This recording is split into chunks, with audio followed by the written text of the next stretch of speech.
안녕하세요. 시장의 마법사입니다. 자, 신세계인데요.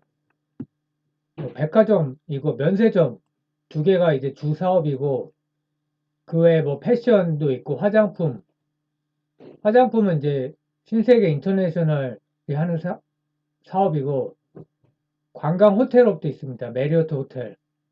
자회사가 신세계 센트럴시티, 뭐 동대구 복합 환승센터, 신세계 인터내셔널, 가구조 까사미아, 고속터미널 이렇게 종속회사로 있고요.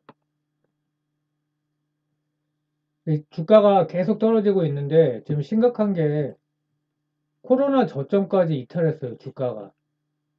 그래서 왜 이렇게 내수주가 안 좋은가? 특히 유통주, 고금리, 그것 때문에 이제 이자 비용을 많이 넣으니까 과처분 소득이 감소했죠. 게다가 또 중국 디플레이션이 심각한 상황이고 또 배당 성향도 많이 부족합니다. 그래서 시장이 쏠리다 보니까 뭐 미국도 그렇지만 그리고 또 내수가 뭐 실제로 1분기 실적이 많이 안 좋은 것도 아닌데 그냥 뭐 위기 의식이 너무 강하다 그럴까요? 그래서 공매도도 과열되고 그런 상황이고 실적을 보면 이게 참 주가하고 전혀 안 맞는데 12년부터 코로나 때 빼놓고는 매출이 역성장한 적이 단 한 번도 없고요. 그러니까 CAGR 그 연평균 매출액 성장률이 13%예요. 영업이익률도 뭐 예전에 15년까지는 두 자리 찍다가 면세점 사업도 있고 뭐 자회사 인수하면서 좀 낮아졌겠죠. 그래서 작년에 뭐 실적이 뭐 괜찮았고요. 매출이 24%, 사업부별로 다 좋아졌는데 피크 아웃이라는 논리죠. 그래서 매출 비중을 보면 백화점이 32%, 면세점이 44%거든요. 이 두 개가 이제 핵심이고 패션 화장품 신세계 인터내셔널과 그 자회사인 톰보이가 하는 거고요.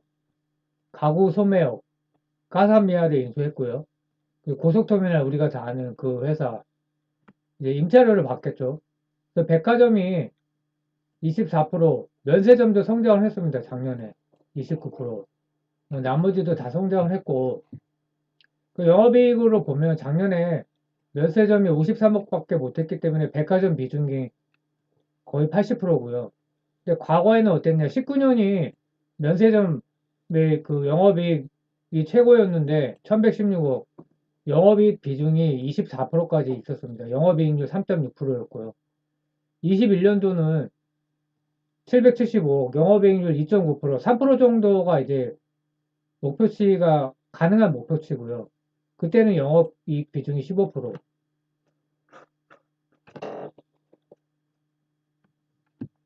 그래서 22년에 그 보면 백화점의 증가했지만 이제 이게 피크 아웃이라는 거죠. 왜냐면 고소득자가 정말 부자들이 이제 백화점에서 VIP 찍는 분들이 해외 여행을 많이 가기 시작했다는 거죠. 면세점은 이제 이익이 팍 줄었고요.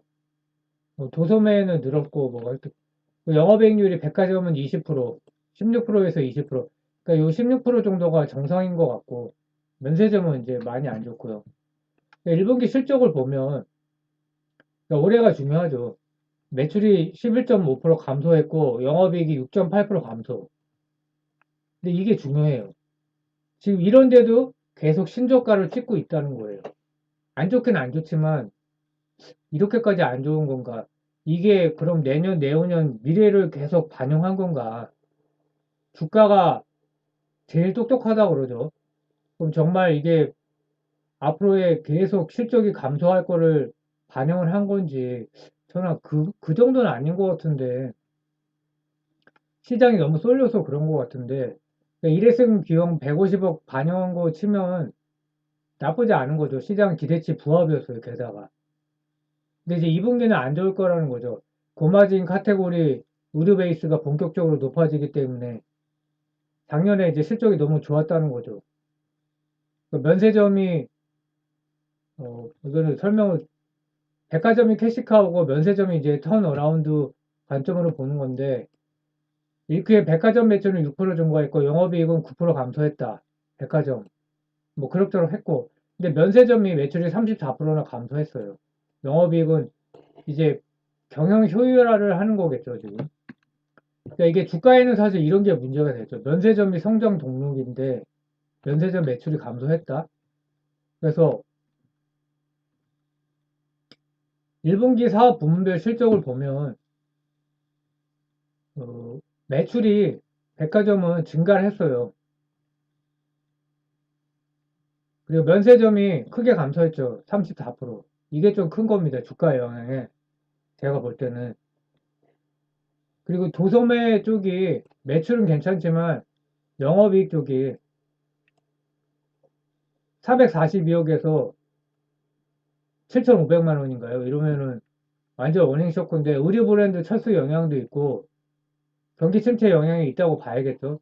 도소매가 이제 어, 의류하고 가구 쪽을 합친 거니까 직격탄이 될 수밖에 없죠. 그래서 면세점 매출이 34% 감소하고 영업이익은 흑자했지만 성장성에 의문이 든다. 이렇게 충분히 합리적이고 1큐의 백화점 영업이익률은 좀 감소했죠. 면세점이 4.7%. 매출이 중요한 거니까요. 그래서 일단은 면세점이 제일 중요한데 4월에도 20% 감소하고 5월도 면세점 매출이 감소했다는 겁니다. 신세계 면세점이 그랬다는 게 아니라 면세점 전체 산업이 한국이 왜 감소했냐? 뭐 보따리상 매출 급감, 외국인 객단가 하락. 그 내국인은 이제 78.5% 증가했는데 외국인이 30% 감소했고요. 그 매출이 훨씬 크죠, 외국인이. 2,200억하고 9,400억. 그래서 수수료 정상화 작업을 하고 있어서 매출은 감소하지만 수익성은 개선됐죠. 그리고 또 하나 이슈가 중국 정부가 현재 한국행 개별 관광만 허용했는데 그 한국에만 단체 여행을 허용하지 않아갖고 이게 좀 영향이 있다는 거죠. 또 하나가 위안화, 달러 대비해서 위안화가 약세다. 그러면 이제 한국도 그렇지만 한국인이 최근에 일본을 엄청 많이 간다고 하죠. 원화가 강세니까 엔화가 약세고 이거랑 똑같습니다. 또 하나 분석은 뭐 수수료 인하도 있지만 손객 수수료 회계 처리 방식을 매출 차감 형식으로 변경했다. 그래서 실제 매출 감소분보다 더 많이 감소한 것처럼 보인다. 그래서 올해 말까지 이 회계 처리 영향이 있다. 근데 6월부터 9월 성수기 시즌에 FIT 그 개별 여행 계획이 많이 오면 좋아지지 않겠는가라고 보고서가 있는데, 자, 중국이 이 면세점이 매출 감소한 게 이제 빨리 회복이 돼야 되죠. 이익도 중요하지만. 근데 중국이 왜 디플레이션인가? 뭐 여러 가지 영향이 있겠죠. 부동산이 이제 그 거품이 너무 커졌기 때문에 중국의 정부에서 거품 제거 작업을 하면서 안 좋은 것도 있고, 또 제로 코로나가 작년에 너무 무식했죠.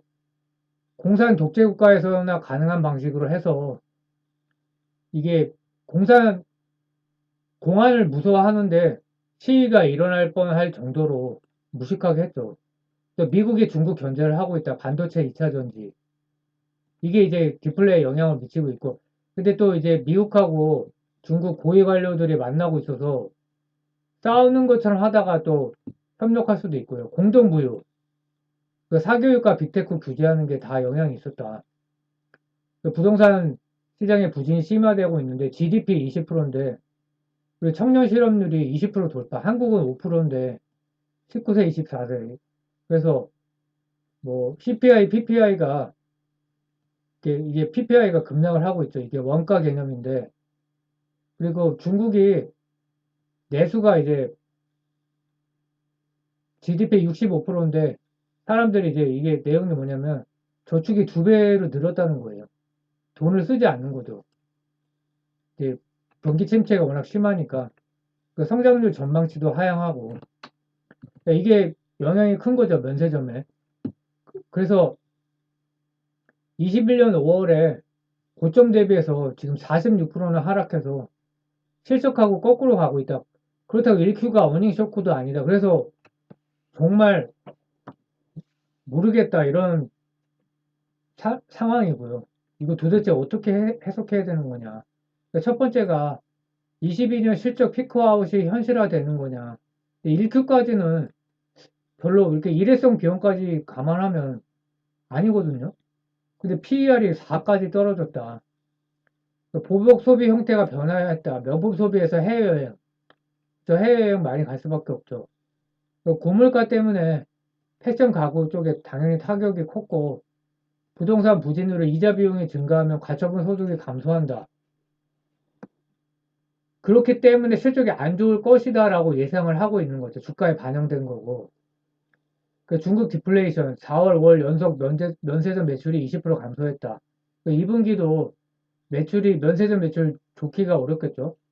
그리고 그래서 3월 3일에 상장 이후 첫 자사주 매입 830억을 해서 발행 주식의 4.0%인데 이게 중요하죠. 지금 시장은 소각을 하지 않으면 인정을 안 하는 시장 분위기예요. 그러니까 공매도를 엄청 치고 있죠. 신세계, 세방전지, 호텔신라. 밸류에이션이 5배가 안 됩니다. 4.X배, 4.4배, 순이익 4천억 가정식. 그러면 이게 뭐 주가를 그대로 해석하자면 24년, 25년 계속 감액되는 거냐. 이제 그렇게 보는 거죠. 주가를 보면. 올해는, 뭐 올해도 물론 모르긴 하지만. 그래서 내수주고, 근데 면세점이 또 있단 말이죠. 그래서 해외 수출이 있다고 볼 수도 있겠죠. 물론 이제 신세계가 백화점을 해외에 진출하고 이거는 이제 불가능하니까. 근데 면세점 매출이 감소했다.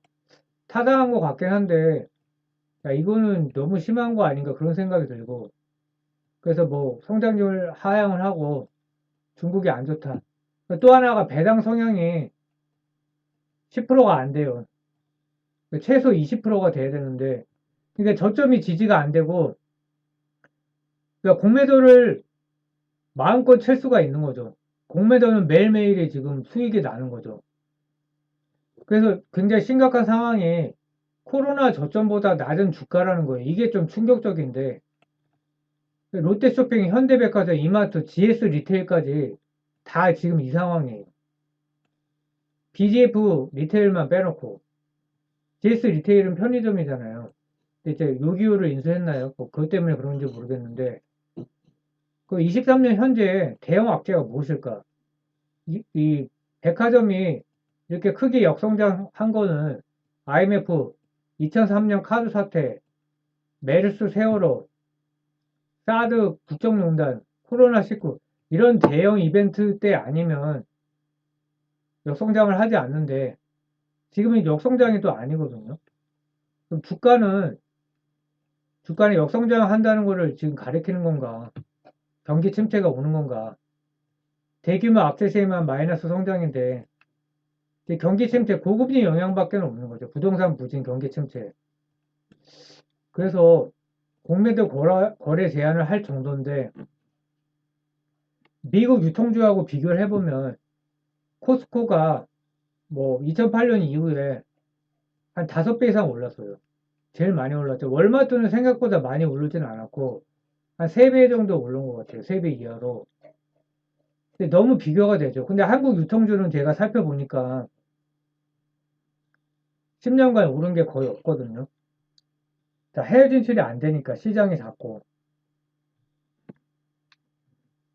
제가 뭐 신세계 하는 이유는 결국 신세계 INC 때문에 하는 건데 같이 떨어지고 있잖아요. 그래서 주가 모멘텀이 없으니까 공매도 타겟이 되는 거예요.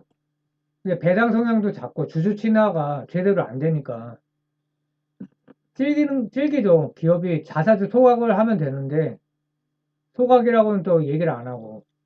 그러니까 공매도한테 빌미를 주는 거죠. 장기 투자, 지금 산다고 해도 장기 투자는 안 되고, 왜냐면 이 장기 차트가 바뀌었지만 앞으로도 희망이 없어요. 반등을 할 것 같은데, 신세계 IC 때문에 제가 살펴보는 건데, 반도체 턴어라운드 하면 내수 산업이 좋아진다? 좋아질 것 같긴 해요. 그리고 최소한 주식시장에서 온기는 퍼질 것 같은데, 100% 확실하지는 않죠. 삼성전자가 오늘 52주 신고가를 찍었거든요. 그래서 내년 금리 인하를 하면 한국이 현재 3.5%인데 2.45%까지 전망이 나오고 있는데 소비 심리는 호전될 것 같긴 합니다. 근데 한국 유통 섹터는 기본적으로 해외 진출이 안 되죠. 했다 실패했고 주주 환원도 부족하고 인구 감소의 저출산. 그러니까 신세계 INC도 지금 뭐 참 짜증나는 상황인데 뭐 반등을 하겠지만 이거야말로 그냥 적당히 먹고 파는 주식이고 미국 유통주는 괜찮겠죠. 이제 뭐 지금 상황에서 미국 유통주를 살 타이밍은 아니지만 굳이 산다면 코스코 월마트인데 그래서 뭐 굉장히 답답한 상황이고 코로나 주가보다 낫다 이거에 대한 해석을 참 하기가 그렇게 쉽지는 않은 것 같아요. 시장이 쏠림이 심해서 그 가는 놈은 더 가고 안 가는 놈은 더 파는 건가? 그러니까 극도의 저평가를 해석해야 되는 건가?